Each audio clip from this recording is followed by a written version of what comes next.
Allez, monsieur Guillaume, enfin Guillaume, pas monsieur Guillaume. Merci. Bonjour à tous. Bonjour, moi je m'appelle Guillaume Broman. Je suis fondateur et président d'une entreprise de cybersécurité qui s'appelle SecInfra. Donc SecInfra, c'est une entreprise française que j'ai fondée en 2018. On accompagne en fait les entreprises de toute taille. Alors c'est vrai qu'on est plutôt sur les ETI, mais on a aussi quelques clients en environnement TPE, PME, sur la gestion de la cybersécurité, donc plutôt sur la gestion de la cybersécurité technique, nous pour le coup. J'ai un centre de service en fait qui est spécialisé en sécurité managée, c'est-à-dire en fait en détection, en automatisation et en gestion des vulnérabilités, notamment des vulnérabilités VPN, mais pas que. On travaille avec quelques éditeurs, mais aussi avec des partenaires comme Exatrack qui va venir juste derrière. Et mon entreprise est intégralement constituée en fait d'ingé. On n'a pas de commercial, on a juste hors ingénieur, on a uniquement une assistante de direction. Alors, on est vraiment une boîte strictement technique qui ne fait absolument que de la technique, pas de gouvernance. Et finalement assez peu de commerce par rapport à l'ensemble de l'émission qu'on réalise. Donc moi aujourd'hui je vais vous parler de plusieurs choses. Je vais vous parler de protection des systèmes d'information, donc appliqué évidemment à vos environnements un petit peu spécifiques, qui sont les environnements TPE et petites PME. On va parler de choix d'interlocuteurs, c'est un sujet qui a déjà été partiellement abordé par mon prédécesseur. On va parler cloud, évidemment, puisqu'aujourd'hui, comme ça a été souligné tout à l'heure, du cloud, il y en a partout, il y en a systématiquement. Il n'y a aucune entreprise qui aujourd'hui n'a pas au moins une part de service cloud. On va parler d'incidents de sécurité, donc là encore c'est quelque chose que je ferai en complément avec Exatrack, et des conséquences légales aussi. J'ai quelques slides avec des gros chiffres et des choses qui font peur. Il n'y a pas raison qu'il n'y ait que les seuls. Donc d'abord, les bonnes pratiques de protection d'un système d'information. Même si on ne parle que de quelques PC, on parle quand même d'un système d'information professionnel malgré tout, malgré sa taille. Donc ce qui va être important, ça va être évidemment les mises à jour de vos machines. Ça, c'est excessivement important. Ça paraît ridicule et quelconque parce qu'on peut le faire en quelques clics en tant qu'utilisateur simple. Ça ne semble pas très impressionnant et pourtant, c'est vraiment central. C'est vraiment central. Mettre à jour évidemment tous les logiciels que vous avez. Donc ça induit notamment pas de logiciel piraté, pas de logiciel récupéré par le petit cousin, la grand-tante qui est super rapide sur Call of Duty et vachement rapide avec son ordinateur, mais qui ne sait pas ce que c'est que l'informatique d'entreprise. Évidemment, comme ça a été souligné tout à l'heure, mettre à jour antivirus. Donc acheter un antivirus, conserver les licences de l'antivirus, c'est-à-dire que quand il arrive à expiration, on le rachète. Il y a évidemment une part importante d'investissement dans cette histoire, mais c'est central. Tout ça, c'est des outils qui vous protègent, qui nativement ont une capacité à protéger vos SI, nettement plus forte que celle qu'on pense. Éviter évidemment les médias mobiles, donc tout ce qui est clés USB, disques USB, etc., qui se baladent entre machines et entre machines potentiellement infectées. Ça, c'est quelque chose évidemment à ne pas conserver. Essayez de conserver... Oui, bien sûr.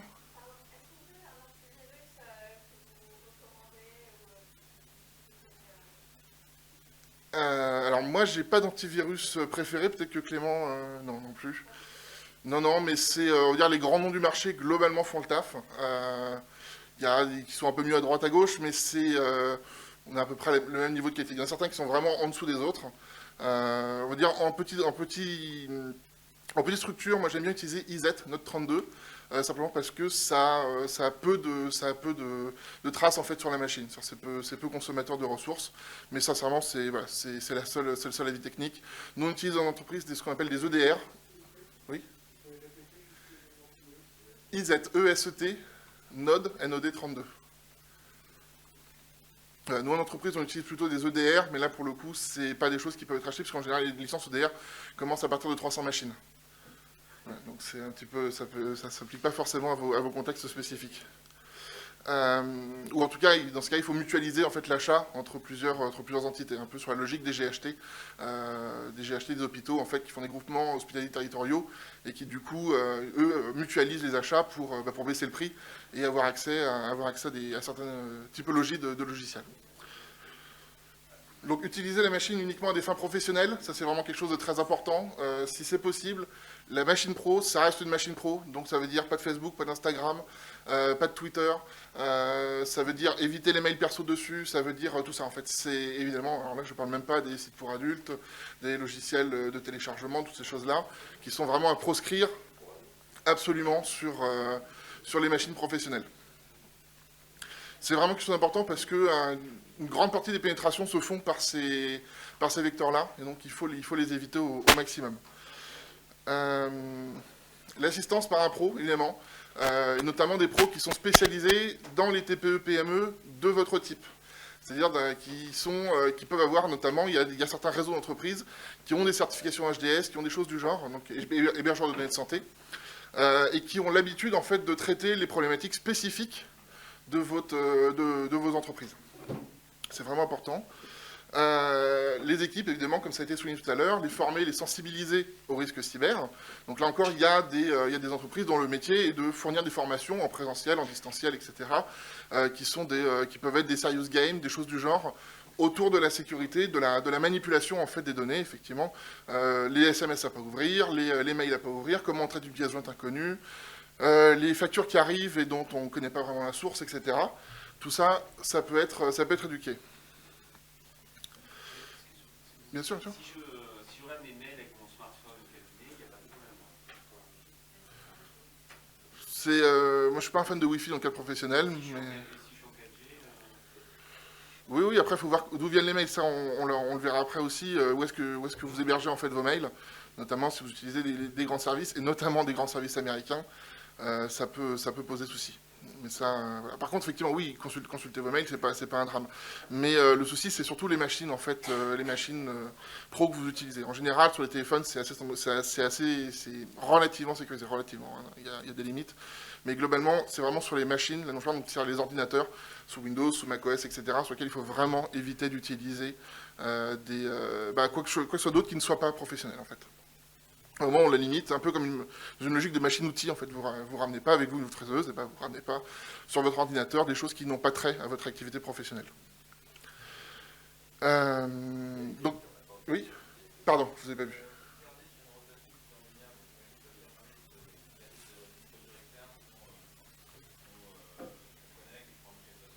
Par exemple, sur les disques durs, effectivement qu'on va faire tourner sur 2 ou 3 semaines et qu'on va sortir du cabinet.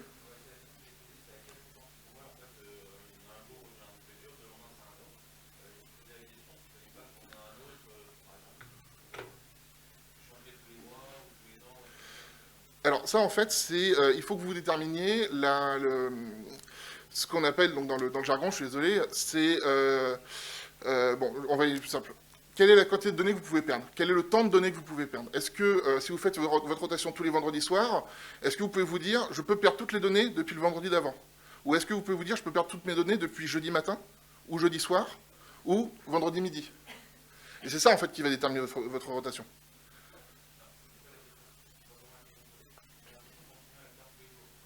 D'accord? Très bien.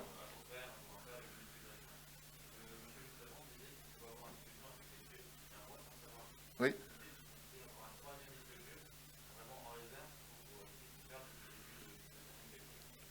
En fait, le truc, c'est que si le disque dur est infecté, c'est pas un drame en soi. C'est pas un drame tant que les données qui sont sur le disque sont chiffrées, ne sont pas chiffrées, pardon.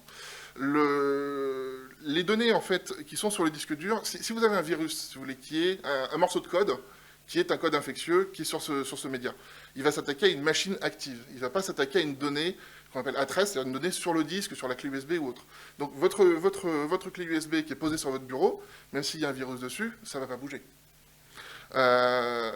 Donc si jamais vous vous retrouvez dans une situation d'incident où effectivement vous avez un ransomware donc, qui a chiffré l'ensemble de votre système, vous savez que potentiellement votre rotation à 1 ou 2 disques, puis comme ça a été souligné effectivement tout à l'heure, les attaquants, c'est pas du matin sur le soir, c'est plutôt effectivement des attaques un peu plus longues qui vont durer quelque chose entre quelques jours et un mois ou deux. Dans ce cas précis, vous savez que de toute façon, les données qui sont sur le disque sont à risque. Donc là, lorsque la réponse sur incident va s'organiser, vous préviendrez l'équipe forensique qui va intervenir, et puis vous leur direz, voilà, attention, là j'ai des données dessus, il faut que je les conserve. Et là, on a différentes méthodes pour éviter de se faire infecter en rebranchant ce média.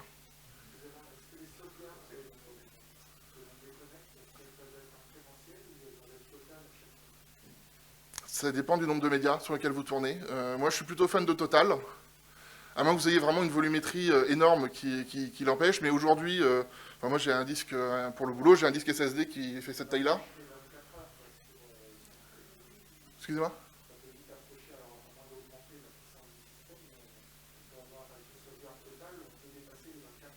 De temps de traitement de la sauvegarde, vous voulez dire? Alors, en ce cas, c'est que vous avez un problème technique. Il faut le traiter, parce que... Enfin, moi, j'ai pendant longtemps été directeur du PS d'une boîte qui était spécialisée en sauvegarde, et je vous garantis que 24 heures, c'est le temps pour sauvegarder Total, c'est pas le temps pour sauvegarder un cabinet médical. Il faut un très très gros cabinet, alors hein, vraiment là, c'est... Oui, on est genre tour de la défense de cabinet, quoi. Ah d'accord, ok. Ben, l'incrémentiel, le risque, c'est que si vous perdez un des médias en fait, qui servent à reconstituer l'incrément, ben, vous risquez de perdre l'ensemble de la sauvegarde. Donc il y a un vrai risque en fait sur les médias intermédiaires qui sont chacun des petits spots, c'est-à-dire des points uniques d'incidents qui peuvent arriver. Donc moi je vous conseille plutôt la sauvegarde totale parce que justement un des disques, si par exemple vous faites comme monsieur une sauvegarde sur 2 disques qui change tous les jours, si l'un des 2 disques a été chiffré avec le reste du système, ben, il vous en reste plus qu'une pour travailler. Donc là si vous êtes en incrémentiel, vous allez avoir un problème pour reconstituer l'ensemble de vos données, et notamment votre fichier client qui est le plus important. Est-ce que le fournisseur, le prestataire informatique, la plupart du temps, avec le cloud, fonctionne uniquement en incrémentiel? Alors, on a régulièrement des problèmes avec les petits prestataires informatiques. C'est pour ça qu'il faut vraiment les qualifier de manière serrée, parce qu'il y a un vrai problème de prise en compte du chiffrement, notamment des sauvegardes, par ces gens-là. Non, ils sont full en ligne. Donc, le prestataire, il vous assure qu'ils font des sauvegardes déconnectées ou pas? On va prendre le micro à chaque fois pour les questions, ça sera entendu. En fait, si vous l'assure pas, ça perd d'intérêt, vu qu'un des intérêts, c'est quand même avoir au moins une fois par jour, une fois par semaine, une sauvegarde déconnectée. Ouais. C'est-à-dire qu'elle ne soit pas accessible par n'importe quel ordinateur du monde. C'est vraiment un disque dur dans la main, quoi. Et si c'est juste des sauvegardes sur un prestataire, et que c'est pas écrit noir sur blanc et qu'il n'a pas d'obligation, je pense qu'il le fera pas. Ouais. Et là, il y a un risque parce que, on verra, l'attaquant, s'il est motivé, il va aller les chercher, etc. Ce qu'il faut comprendre, en fait, c'est que la sauvegarde déconnectée, c'est la plus chère, la plus lourde à traiter. Enfin, c'est la moins chère au giga. Par contre, c'est la plus lourde à traiter, c'est la plus lourde en termes de manipulation et en termes de temps humain. Et croyez-moi, en tant que petit patron comme vous, le temps humain, c'est ce qui me coûte le plus cher. Donc, objectivement, ils vont aller chercher l'optimisation. Donc, ils vont vous dire qu'ils se réassurent en copiant vos données sur un premier site, lui-même copier sur un second, etc. Tout ça, c'est en ligne. Il y a à peu près 1 an, on a fait ensemble une réponse sur incident chez un bailleur social. Il avait effectivement ce système avec 2 baies on parlait d'une boîte de 1500 personnes. Il avait 2 baies de stockage côte à côte qui se répliquaient les unes sur les autres, qui allaient sur un premier sauvegarde, sur une seconde sauvegarde. L'attaquant a tout défoncé. C'est monté au niveau 3 chez Dell aux États-Unis. Impossible de redescendre la sauvegarde. L'intérêt des sauvegardes comme ça redondantes, c'est dans le cas d'un problème matériel, par exemple. J'ai 2 bêtes de sauvegarde, il y en a une qui crache, la deuxième ne va pas cracher en même temps. Si j'utilise les mêmes disques durs, ils sont arrivés la même année, mais c'est un autre problème. Là, on est sur un attaquant malveillant. C'est quelqu'un qui a un but. C'est pas un problème en mode j'ai un truc qui est tombé. C'est j'ai un attaquant qui se dit je veux le faire payer, je veux le faire souffrir. Je veux qu'il ait besoin de moi pour payer. Non, mais c'est vrai. Je veux qu'il ait besoin de moi, que son seul soutien, c'est me payer pour lui donner les données. Donc s'il voit 2 serveurs, il va pas dire bah, j'en chiffre un, il prendra le deuxième. Il va prendre les 2, il va apprendre le parc. Nous, on a des attaquants qui connaissent les parcs qu'ils attaquent mieux que les administrateurs. Et donc derrière, ils sont capables de donner des recommandations qui sont des recommandations que les administrateurs ne savaient pas. Et donc c'est pour ça, là on est vraiment sur de la malveillance, quelqu'un qui veut détruire. Donc le fait de faire cette réplication, c'est très bien pour des problèmes matériels, mais pour de la malveillance et un attaquant, et c'est vraiment un attaquant auquel on a affaire, ça marche pas. D'où la déconnexion, parce que là, va arriver chez vous avec un marteau et un burin, il va pas détruire le disque dur qui est même posé chez vous. Voilà. Il y avait une question. Ouais, justement, moi je me demandais, vous nous conseillez de les changer tous les combien de temps, les disques durs? Parce qu'on les prend, on les trimballe, on les met dans le sac à main, ils sont secoués, on les pose, on fait pas franchement attention. Moi, c'est ce que je crains, c'est qu'après je les remette en marche dans le circuit et qu'ils marchent plus. Comment on fait pour savoir qu'ils marchent plus? Alors déjà, si vous avez un disque dur SSD, et non pas un disque dur mécanique à l'ancienne, tout ce qui va être choc, etc., c'est très très bien géré, puisque maintenant, en fait, c'est une carte, c'est un PCB, avec une puce dessus qui fait le stockage. Et c'est plus un disque qui tourne avec un moteur et une tête qui vient chercher la donnée sur un disque physique. Donc, par rapport au choc et par rapport à tout ça, les nouveaux disques durs sont quand même nettement mieux faits. Après, quand vous commencez simplement à avoir des messages d'erreur quand vous les branchez sur la machine, qui vous dit que le système de fichiers est endommagé, qu'il doit le réparer, etc., là, c'est le début de la fin. Donc on peut commencer à essayer de le réparer, faire un formatage bas niveau, etc. Mais bon, en général, si on a un système de fichiers qui se corrompt, c'est que ça commence à être compliqué. C'est qu'au niveau matériel, en fait, il y a des petits problèmes de surface, etc. Et que le disque commence en fait avec des mécanismes internes à réparer. Parce que moi, je le branche sur un serveur sur lequel il n'y a pas d'écran, donc en fait, ça ne me dira pas le petit message. Je vois bien ce que vous voulez dire. J'entends. Là, pour ce cas-là spécifiquement, malheureusement, je n'ai pas de réponse à vous amener. Mais ça va plus être...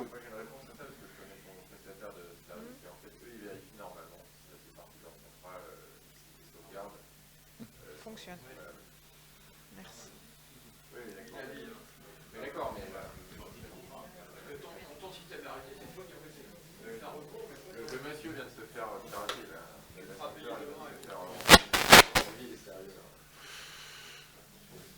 Ça répond à votre question? Oui, merci. Impec. Donc, ce qu'il ne faut pas faire ensuite, encore dans les meilleures pratiques de gestion de la sécurité d'un SI, ne pas communiquer par mail. Le mail, c'est un protocole qui n'est pas sécurisé, c'est un protocole non chiffré par défaut. Alors, il y a quelques rustines qui sont posées par Gmail, par les grands fournisseurs, mais dans l'absolu, les mails ne sont pas chiffrés. Si on intercepte le trafic réseau d'un mail, on lit l'intégralité du mail, qui l'a émis, qui est destinataire, quels sont les destinataires et quel est le contenu du mail. Ça, c'est absolument pas un problème, même si c'est une image ou n'importe quoi d'autre.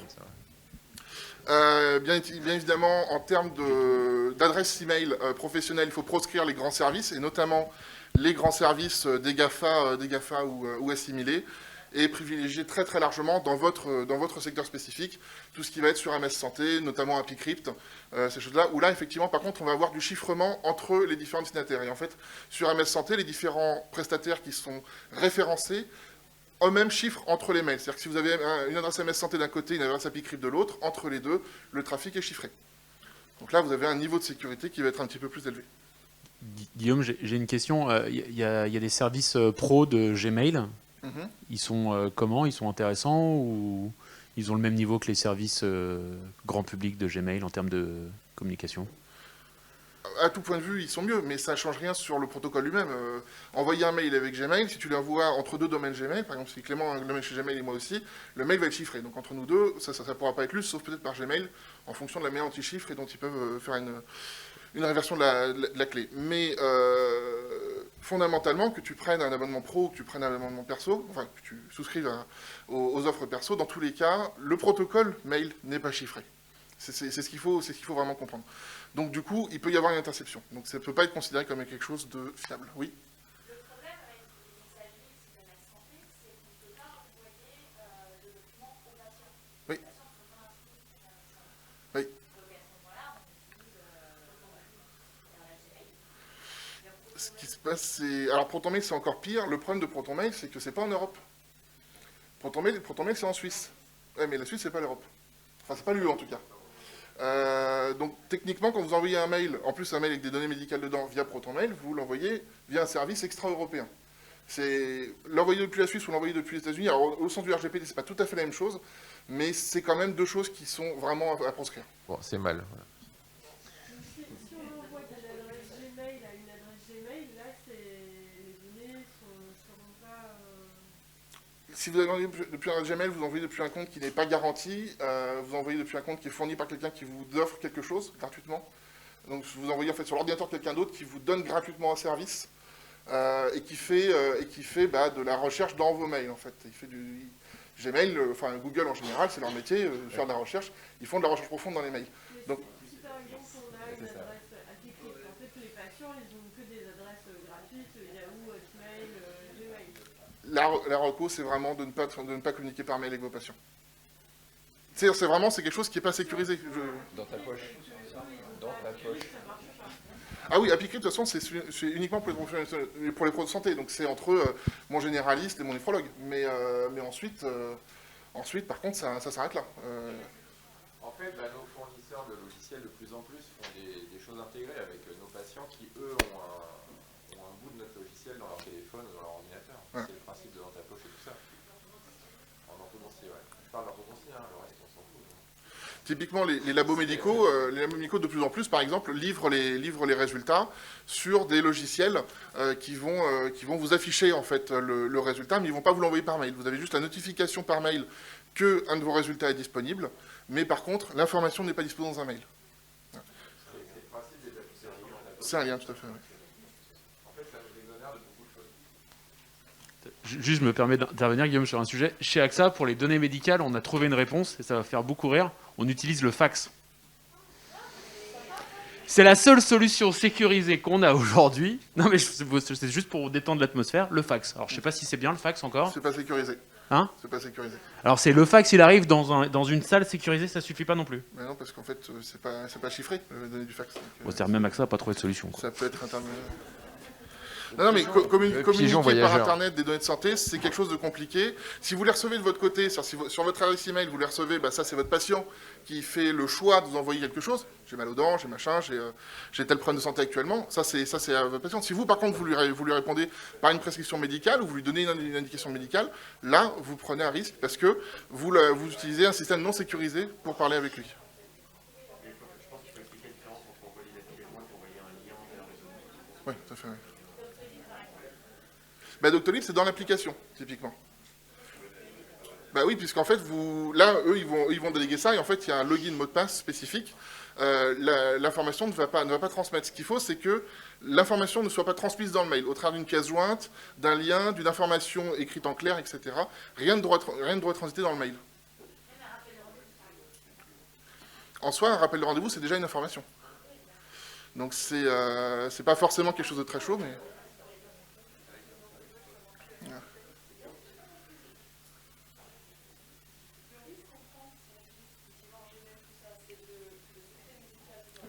Absolument.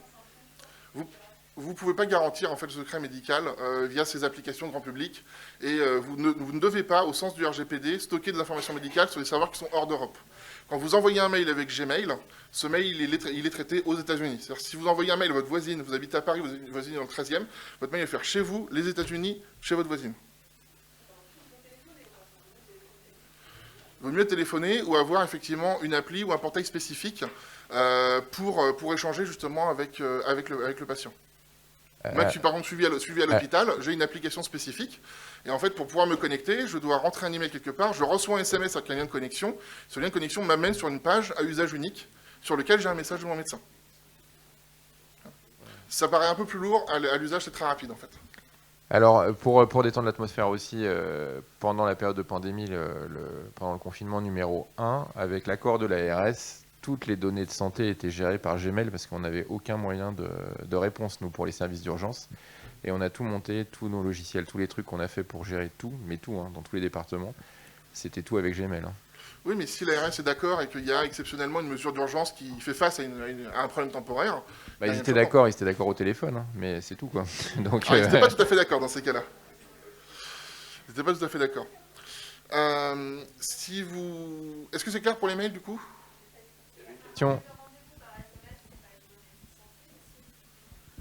Rappel de rendez-vous, c'est une donnée de santé.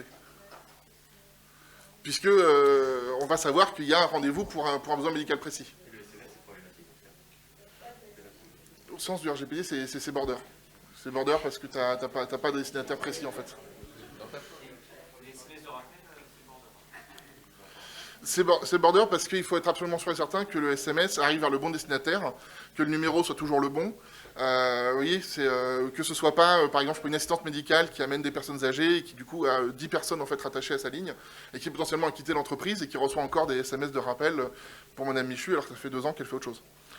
Ça, c'est quand même un grand classique des fichiers médicaux non tenus à jour.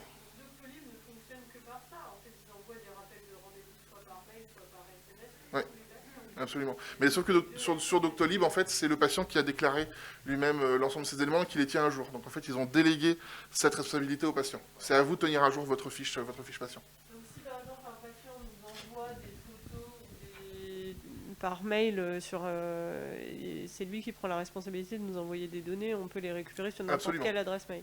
Absolument. Mais je vous invite à ne pas lui répondre ou à le rappeler pour la suite. Il y a une question là-haut.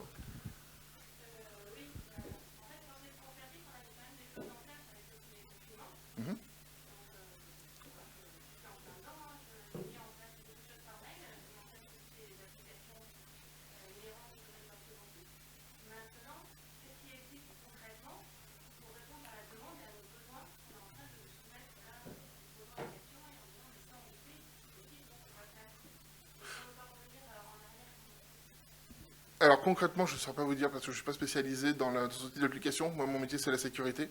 Mais je sais qu'il y a un ensemble de prestataires dont c'est le métier justement d'assister les professionnels de santé avec des applications qui vont être spécifiques pour vous. Non, sincèrement, je ne sais pas mon métier, donc je ne pourrais pas vous le dire. Si vous faisiez de la néphrologie, je pourrais vous dire NephroWise, par exemple. Vous voyez, mais c'est pas votre métier, donc je pourrais pas vous dire que c'est OrthodoncyWise. Mais voilà, il y a des gens en fait dont c'est vraiment le métier qui se sont spécialisés là-dedans, justement dans la capacité de faire échanger les équipes de santé avec les patients, sur justement des plateformes qui sont dédiées à ça et qui sont pensées pour la sécurité de l'échange. Donc très important, si vous stockez des données sur le cloud, et notamment sur des clouds publics, type ODrive, n'importe quoi, si vous faites un transfert de fichiers, parce que vous avez un fichier énorme, vous n'avez pas d'autre moyen de le transférer, faites-le de manière chiffrée. Il y a plein d'outils gratuits qui permettent de le faire, 7zip ou n'importe quoi, qui vous permettent de chiffrer les données. Donc vous chiffrez la donnée, et bien entendu, quand vous envoyez un lien vers ODrive, vous ne mettez pas le mot de passe dans le mail, vous le communiquez par un autre moyen, par un SMS, par un coup de fil, par ce que vous voulez. Mais en gros, l'idée, c'est d'avoir deux chemins différents, un vers le pointeur vers le fichier, l'autre vers le mot de passe. Chiffrer les données, ça veut dire en fait les mettre dans une archive spéciale que seul le possesseur du mot de passe pourra ouvrir. Voilà. Ça, c'est vraiment important. Il y a les méchants qui chiffrent, qui cryptoloquent, il y a les gentils qui chiffrent normalement. Et voilà, donc là, il faut chiffrer la donnée pour être sûr que même si elle est interceptée, même si je vous ai vu, même si votre fournisseur en fait a une fuite de données à un moment donné, ben, tout ce qu'il va récupérer, c'est une archive qui pourra pas ouvrir. Enfin, tout ce que l'attaquant va récupérer, c'est une archive qui pourra pas ouvrir. Les fichiers transférés par WeTransfer, en fait, il n'y a pas de... Ah, catastrophe. Catastrophe. Qu'est-ce qu'il faut utiliser quand on a des fichiers qui sont très Ben, c'est ce que je vous disais, c'est vous les chiffrez, vous les mettez sur WeTransfer et vous donnez la clé de chiffrement par un moyen tiers. On les chiffre comment? Par des logiciels sur notre ordinateur? Oui, tout à fait, oui.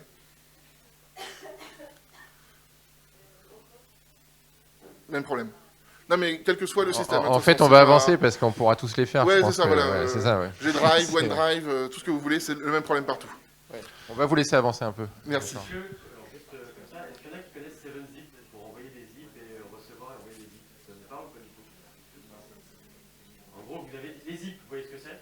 Voilà. Il y a un programme qui s'appelle 7zip qui est gratuit, qui permet d'envoyer des zips.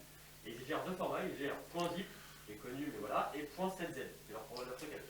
Et .7z, il y a moyen quand on crée le zip, donc le 7z, de mettre un chiffrement avec un mot de passe. Et le seul moyen de réouvrir l'archive et de trouver ce qu'il y avait dans ce zip-là, c'est d'avoir le même mot de passe. Voilà. Alors, de base, un zip, on peut le chiffrer, mais là, bah, c'est l'informatique, c'est toujours comme ça. Le chiffrement de zip, c'est nul à chier. Pardon. Et 7zip a fait le sien, qui marche. Donc, c'est des extensions .7z. Ça demande 7zip pour faire le chiffrement, le déchiffrement. Donc, vous faites votre compression. Donc, ça permet de prendre un dossier, de le compresser, de faire un .7z qui est protégé par le mot de passe. Et la personne qui va récupérer ce fichier-là, pour récupérer les fichiers qu'il y a dedans, a besoin du mot de passe. Et là, on est sur du chiffrement simple, c'est 2 clics, et voilà. Nous, on sert de ça pour envoyer nos rapports à nos clients, par exemple. Et par contre, pour le dézipper, ça nous dézippe. Il faut 7zip de l'autre côté.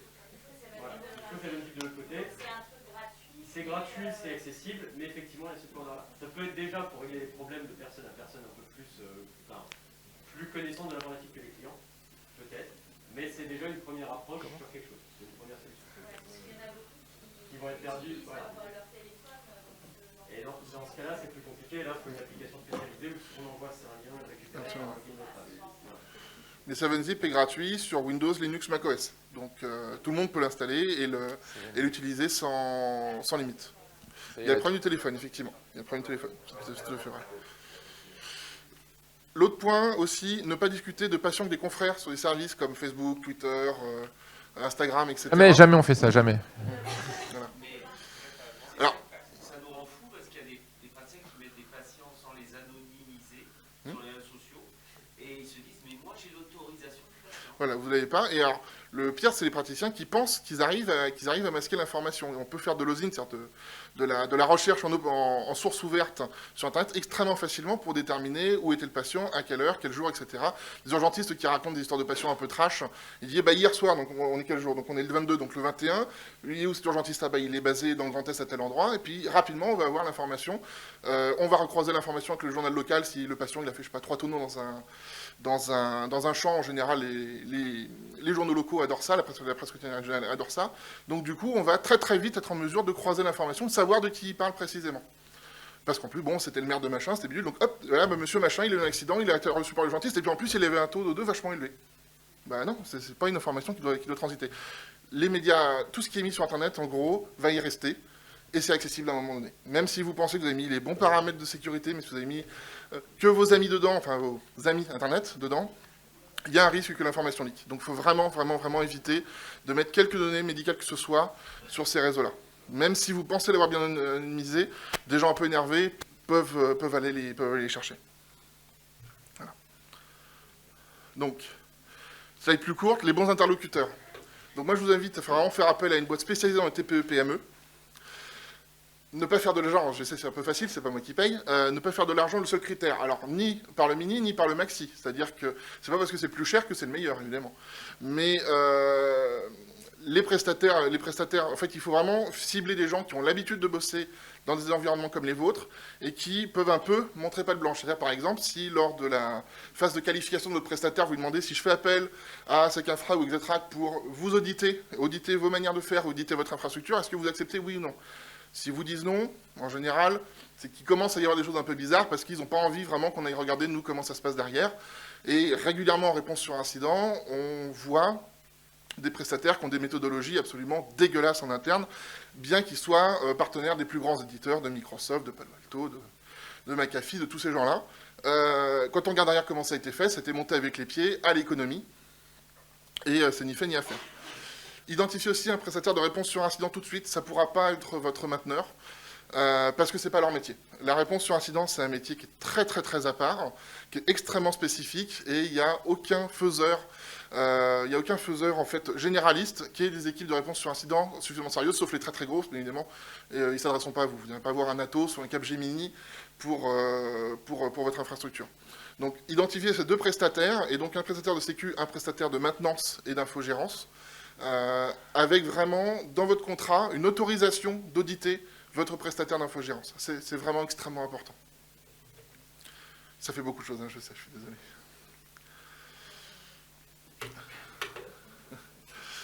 Donc, le cloud et la sous-traitance. On revient du coup toujours sur le problème du cloud. Quand vous confiez vos données, quand vous sous-traitez vos données, quand vous les stockez à l'extérieur, elles doivent être traitées par des gens qui ont la certification HDS. Pour le coup, c'est une certification, elle, qui est un peu plus sévère que les autres et qui peut être très facilement perdue par les entreprises qui l'ont passée. Donc ça leur coûte beaucoup d'argent pour la mettre en place, ça leur coûte beaucoup d'argent pour la maintenir, en termes de certifs, en termes d'équipement technique, etc. Ils ont un vrai intérêt à la garder. Je sais parce qu'on a accompagné des gens dans leur démarche HDS, et c'est vraiment compliqué, c'est vraiment techniquement vraiment pas simple à mettre en place. Les données doivent absolument rester en Union européenne. Donc là encore, je reviens dessus, on va marteler l'info. Attention aux fournisseurs de mail, attention au transfert de fichiers, vraiment. Et ProtonMail, et les services de fichiers qu'ils ont, etc. C'est soi-disant très sécurisé. Fondamentalement, d'abord, personne n'est à 100%. Et puis surtout, c'est hors d'Union européenne. Et puis, vos sous-traitants doivent vous présenter des garanties lors de la signature du contrat. Typiquement, avoir une cellule SSI, c'est une cellule de sécurité dédiée. C'est pas, ah oui, on a un administrateur qui est super fort en sécurité, il a fait des captures de flag. Non, non. C'est, on a une cellule dont le métier, c'est de s'opposer à la cellule de production et de ne gérer que ça. Un petit peu comme la cellule d'hygiène à l'hôpital qui va s'opposer au médecin. C'est exactement la même logique. C'est-à-dire que la cellule d'hygiène peut s'opposer à des actes en disant non, là c'est pas propre, là on n'est pas dans les normes, on ne va pas y aller. La cellule SSI doit exister.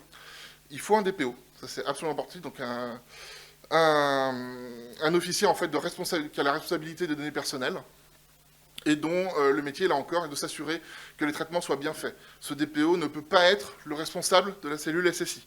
Le DPO doit être quelqu'un d'autre. Ça peut être un juriste, ça peut être un membre du CODIR, ça peut être n'importe qui, mais c'est une personne externe qui n'a pas de conflit d'intérêt dans le traitement de la donnée. Et puis, si en plus, ils peuvent être certifiés, donc au-delà de l'HDS, de l'ISO, une certif ANSI, s'ils en ont une, etc., Secnum Cloud, des choses du genre, qui sont toutes disponibles sur le site de l'ANSI, c'est encore mieux, parce que là encore, c'est des certifs qui sont durs à passer, durs à acquérir, et durs à maintenir. Donc, ils n'ont vraiment pas intérêt à ne pas avoir de problème autour de ça. Si quelqu'un qui est certifié Secnum Cloud se fait casser son cloud sur des choses d'infra, donc vraiment de son côté, pas du côté du client qui a fait une mauvaise configuration, mais de son côté à lui, qui a mal mis en place sa sécurité, il peut perdre sa certification. Donc ça, c'est vraiment quelque chose qui vous garantit plus que les certifications éditeurs, qui sont quand même beaucoup de copinage. En cas d'incident de sécurité, donc nous, contrairement à AXA, notre message, c'est de ne pas payer la rançon. Ne pas payer la rançon parce que les ransom gangs, c'est la mafia. alors qu'elle soit en Europe de l'Est, en Inde ou en France, ça ne change rien, fondamentalement, c'est la mafia. Il ne faut pas payer les rançons, ça c'est vraiment très très important. Il ne faut pas contacter l'attaquant, ça c'est une erreur qu'on voit aussi de manière assez classique, notamment en petites entreprises où, dans le feu de l'action et de la crise, on a tendance à se dire, si je les contacte, peut-être qu'ils vont me faire une ristourne, ils vont comprendre, je suis dentiste, je suis machin, ça peut être plus cool, pas du tout. Il faut contacter l'entreprise de réponse sur incident, ça c'est vraiment important, avant même son infogéreur. Protéger les preuves, donc en gros, on ne fait plus rien, on déconnecte l'accès Internet et on attend. On lève les mains, on ne touche pas l'ordinateur, on ne l'éteint pas, on ne le redémarre pas, on laisse tout tel quel. Vous préparez une déclaration CNIL, ça c'est extrêmement important, parce que la CNIL veut être prévenue dès qu'il y a un risque en fait, qui atteint les données personnelles. Donc vous la préparez, et quitte à ce qu'elle soit un peu trop musclée. Il est plutôt conseillé d'aller dans le plus musclé que dans le moins musclé. C'est-à-dire dire, mon fichier patient, a priori, il a été volé.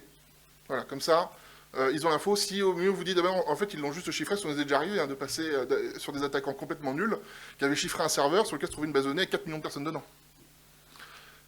Voilà, mais ils étaient juste nuls. Eux, tout ce qu'ils voulaient, c'était poser un ransomware pour quelques centaines d'euros. Et à côté de ça, il y avait une base de données extrêmement à risque. Et en plus, même pas chiffrée.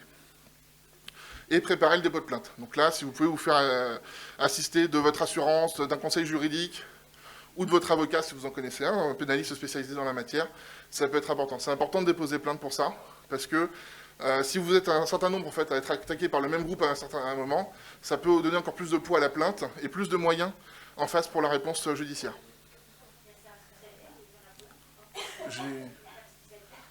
Il y a des services spécialisés dans la police et la gendarmerie, absolument. Est-ce qu'il y a des questions sur ces... Il y a des résultats. Oui, ça arrive. On n'y croit pas trop, mais ça arrive. Il y a eu une descente en Ukraine, je sais plus où. C'est Interpol qui est descendu, qui a arrêté. Et ça a commencé par des dépôts de plainte un peu partout en Europe ou en France. Donc il y avait des gendarmes français dans l'intervention qui sont allés là-bas et les mecs étaient menottés, ils sont sortis. Donc des fois, on a du mal à y croire. Ça veut dire, il y a un mec au fin fond de l'Ukraine qui m'a chiffré mes données, j'ai tout perdu, etc. Ça sert à quoi de porter plainte? De toute façon, voilà, il y a des fois où ça marche. Ça peut prendre 6 mois, ça peut prendre un an, mais potentiellement, le mec qui va payer. C'est une enquête au long cours, plus internationale, donc d'autant plus compliqué d'un point de vue juridique, et souvent hors d'Europe, mais effectivement, ça peut sortir. Donc c'est vraiment important d'être dedans. Concrètement, c'est bien taper la rançon, mais Il vous reste vos backups. Il vous reste vos backups. Vos backups. C'est la seule chose qui vous reste en fait. et si, voilà. Alors, là, c'est le problème, c'est que c'est facile de dire ne payez pas la rançon. Voilà, c'est ça. Le problème, c'est vos backups, c'est vraiment la seule défense que vous avez. Si c'est le choix entre j'ai pas de backup et je mets la clé sous la porte ou je paye, c'est pas moi qui vais vous dire mettez la clé sous la porte. Mais faites tout pour pas avoir à le payer. Parce que derrière, comment dire, c'est un double truc, c'est-à-dire que ça soit le terrorisme, que ça soit la mafia, vous dites aussi, regardez c'est rentable, et vous montez le niveau des attaquants. C'est-à-dire que les attaquants, vous les payez 2000 €, qu'est-ce qu'ils vont faire avec ces 2000 €? Ils vont payer un mec de plus pour attaquer le prochain. Ou alors se dire, tiens, ce mec-là il paye. C'est-à-dire la santé elle paye. En ce moment, c'est la même. Si on a un backup qui fait la route, il n'y a pas de sujet en fait. Absolument. Voilà. Absolument. Alors là, les backups, c'est vrai qu'on n'en a pas parlé. Un autre truc, c'est les backups. Il faut vérifier qu'on peut les remonter avant le jour où, si ça ne marche pas, c'est pété. Ça se teste régulièrement. Vérifier la remontée des backups, c'est aussi important que de faire des backups. Nous, c'est arrivé sur des énormes boîtes où les mecs arrivent, voilà, on a nos backups et tout, on a 14 Tera de backups. Ils branchent ça, c'était que des zéros. Alors, on n'a pas fait grand-chose. Et en fait, c'est tester avant, c'est-à-dire avoir quelqu'un dont le métier, c'est de faire des backups au métier du temps et restaurer les backups au métier du temps. C'est important.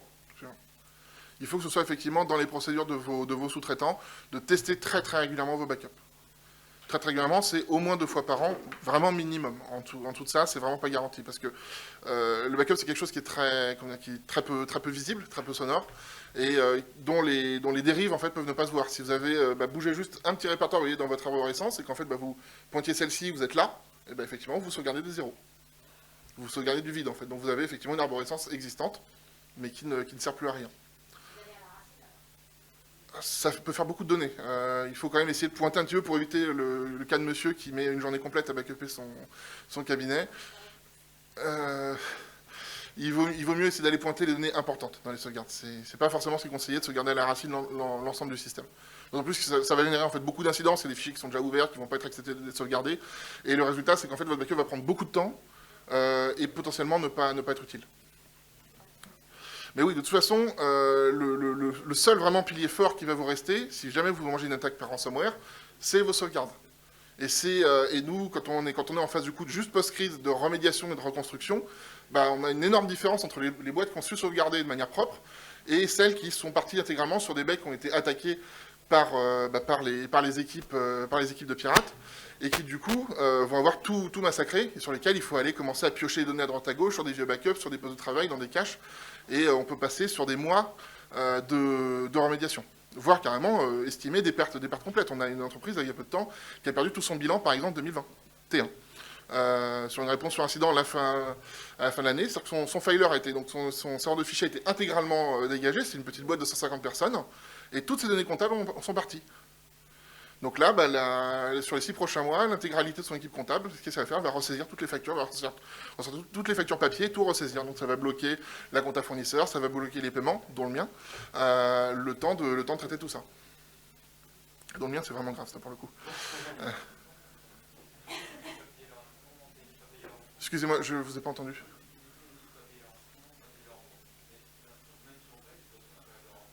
Il n'y a aucune garantie de restauration. Parfois, il y a des groupes qui se sont fait connaître parce qu'ils restauraient, justement en se disant on va faire une espèce de différentiel de qualité par rapport aux autres.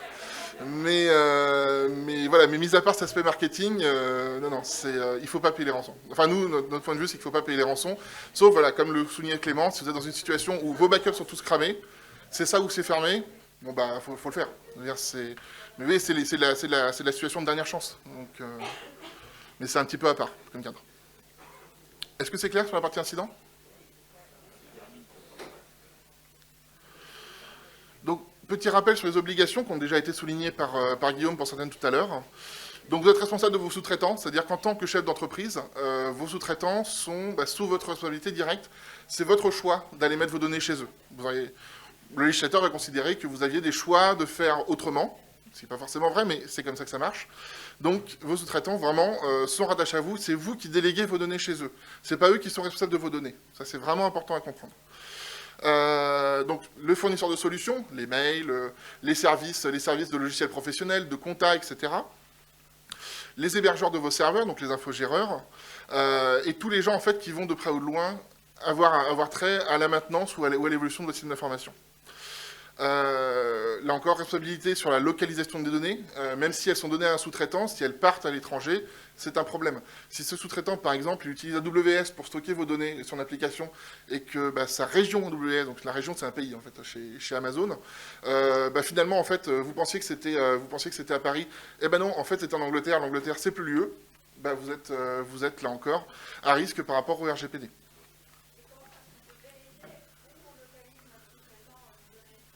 Ça, en fait, il faut lui demander, et il faut qu'il vous fasse une réponse officielle sur la question.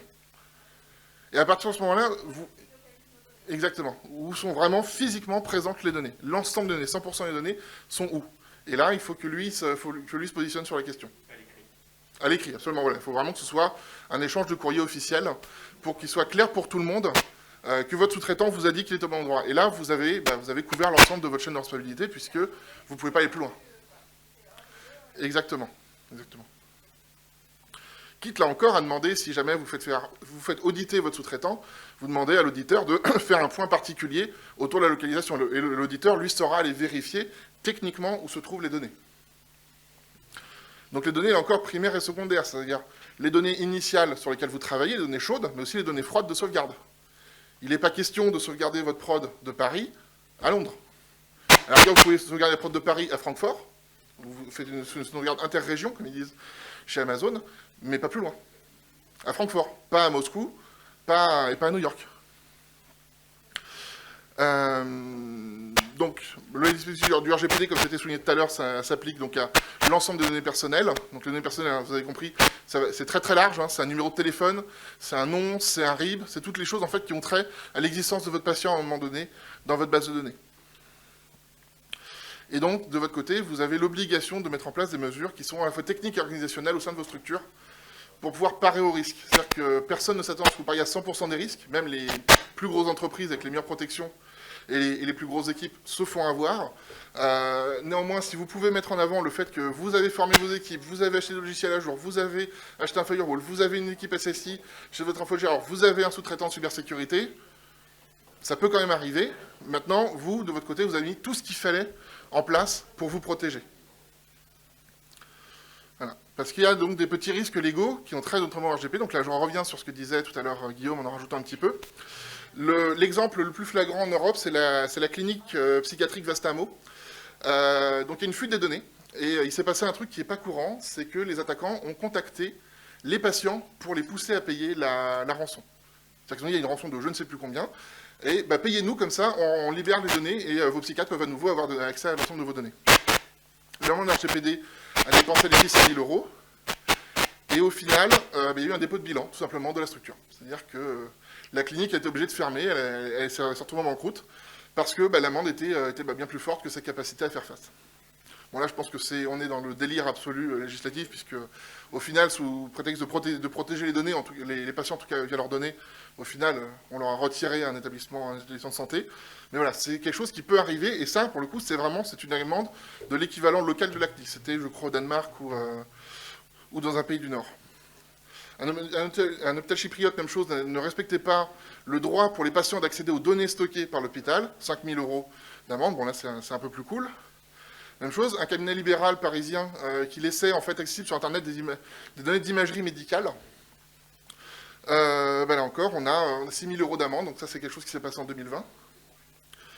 Un hôpital hollandais donc, qui avait zéro sécurité, et quand je dis zéro sécurité, c'est que je suis allé lire en fait, parce que désormais en fait, la logique des CNIL européennes, donc de la CNIL en France et de ses homologues en Europe, c'est désormais de faire du name and shame, c'est-à-dire qu'ils exposent directement l'ensemble en fait, de l'espèce de procès administratif qui est fait aux professionnels de santé.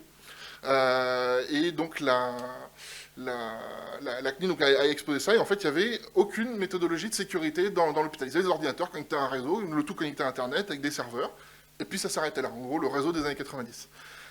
Donc là, ils ont pris, pour le coup, une énorme amende de quasiment 500 000 €, et puis là, j'ai deux la mondiale, il y a peu de temps, pour...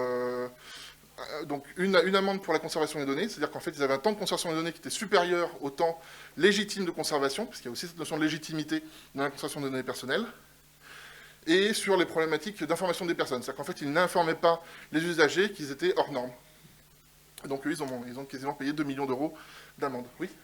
Le cabinet libéral, là, pour l'imagerie médicale, c'est parce qu'il avait un accès Internet sans code. En fait, ce qui se passait, c'est qu'il avait deux cabinets physiquement séparés.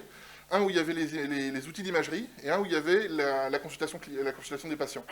Et en fait, il accédait à l'imagerie depuis son cabinet de consultation. Et le protocole en fait, qu'il utilisait pour ce faire était absolument pas sécurisé. Il a été capable extrêmement simplement d'accéder à des imageries médicales directement accessibles depuis Internet. Voilà, par une équipe de test.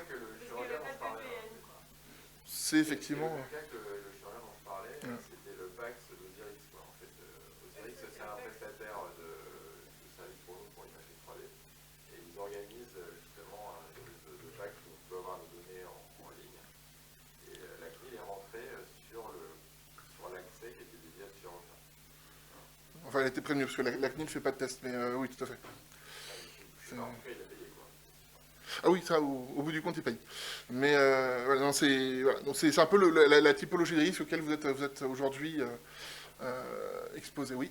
Qui organise de prévenir la CNIL quand il y a un problème comme ça? C'est de la dénonciation de quelqu'un mécontent, d'un patient? C'est qui va prévenir en fait? Les assureurs. C'est les assureurs, on l'a vu tout à l'heure. Non, ça, à mon avis, c'est plutôt des patients facétieux qui sont tombés dessus, des gens qui ont scanné, des gens qui passent leur temps aussi à pas forcément faire que des choses professionnelles, et qui sont tombés dessus et qui ont potentiellement... voilà. Sachant que ce qui peut se passer parfois, c'est qu'on prévient ces structures, les structures n'écoutent pas, puis on y revient 2 mois plus tard, ils n'écoutent toujours pas. Dans ces cas-là, on va faire une dénonciation à la CNIL, parce qu'il y a un moment où il faut que ça s'arrête. Quand on met des données patients sur Facebook, par exemple, c'est le praticien qui met les données patients qui ne sont pas anonymisées qui est responsable. Est-ce que Facebook n'est pas responsable également? Non, parce que Facebook est uniquement hébergeur de la donnée. Donc eux, leur responsabilité, c'est de faire cesser le délit dès qu'il est signalé. Donc vous mettez demain une donnée patient interdite. Moi je signale, oh, il y a mon orthodontiste qui vient de mettre une photo de mes dents et j'ai pas envie qu'elles y soient. Facebook, leur seule obligation, c'est sous 24 heures retirer, faire cesser en fait, faire cesser l'incident. Puisqu'évidemment, ils peuvent pas. À Facebook, ils ont des équipes de modération gigantesques partout, et même ça, ils n'arrivent pas à faire face, et des choses traversent leurs équipes de modération malgré tout. Donc autant dire qu'une photo de dents ou 3 informations sur les dents de Guillaume Broman, à côté d'un bébé violé ou d'un mec décapité, ça passe assez loin.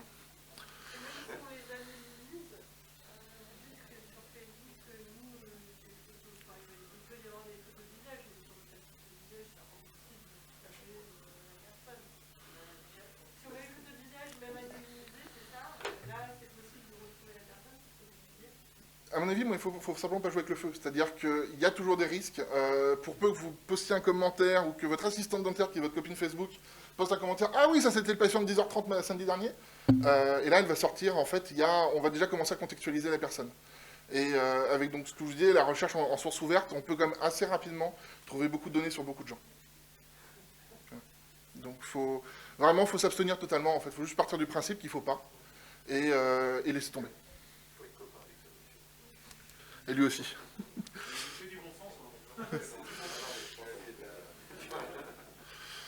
Voilà, donc c'était tout. Je suis désolé si ça a été un peu inquiétant et j'ai pas eu réponse à l'ensemble de vos questions. Mais dans l'ensemble, je pense que le principe y est. Faites vraiment attention aux informations que vous sortez et faites attention à vos sous-traitants. Voilà, merci.